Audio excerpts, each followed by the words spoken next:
बोले श्री ग्यारस मैया की जय। इंदिरा एकादशी की कहानी, सरिता की जुबानी। सुनिएगा।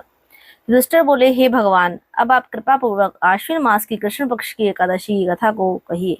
इस एकादशी का नाम क्या है तथा इस एकादशी के व्रत को करने से कौन कौन से फल मिलते हैं, सो सब समझाकर कहिए।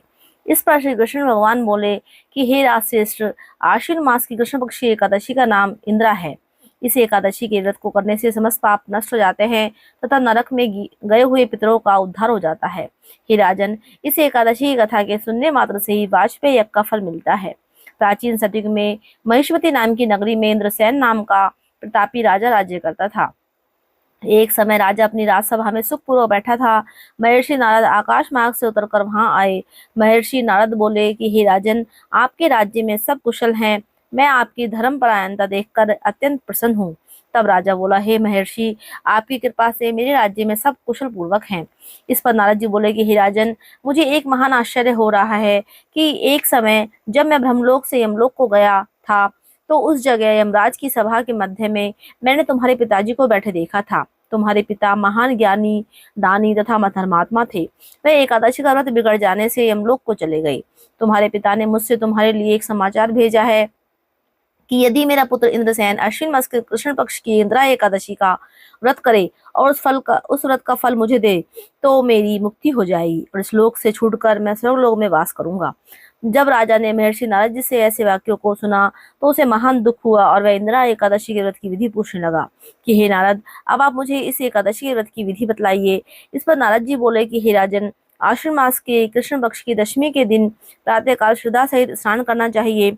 इसके पश्चात दोपहर को भी स्नान करना चाहिए। उस समय जल से निकलकर श्रद्धा पूर्वक पितरों का श्राद्ध करें और उस दिन एक समय भोजन करें और रात्रि को पृथ्वी पर शयन करें।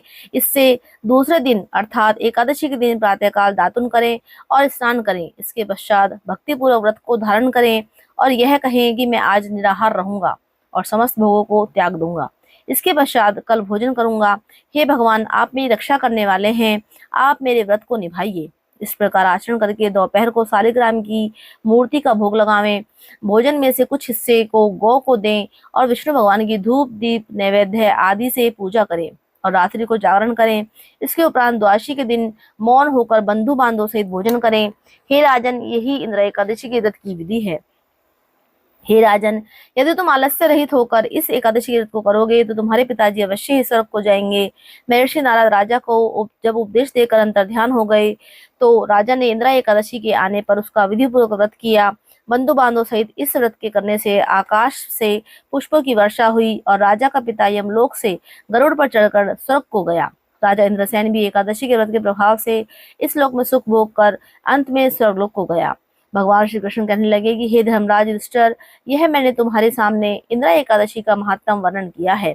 इस कथा के पढ़ने व सुनने से मात्र से ही समस्त पाप नष्ट हो जाते हैं और अंत में मनुष्य स्वर्गलोक में जाकर वास करता है। बोलो श्री कृष्ण भगवान की जय। बोलो श्री एकादशी महात्म्य की जय।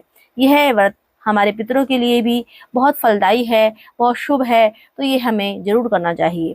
धन्यवाद। इसी तरह से अगर आपको मेरी वीडियो अच्छी लगी हो तो प्लीज़ लाइक एंड शेयर जरूर करिए और मेरे चैनल को सब्सक्राइब जरूर करिएगा।